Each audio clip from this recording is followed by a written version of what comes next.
এই মাল চারটে আজকে আবার রেডি হয়ে গেল মন্ডলায় বিদ্যুৎ সাউন্ডের। এটা ব্যাক সাইড।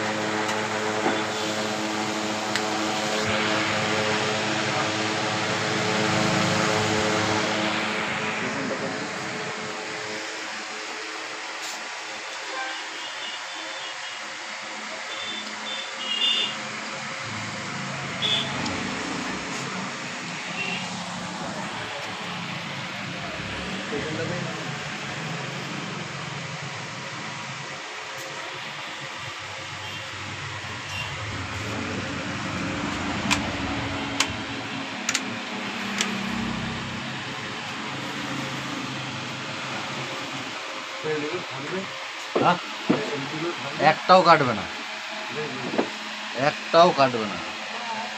চেনটা যদি বাই চান্স কোনো জায়গায় যদি ঠোকা ফোকা লাগে, যদি কাটে তবেই বন্ধ হয়, নাহলে বন্ধ হবে।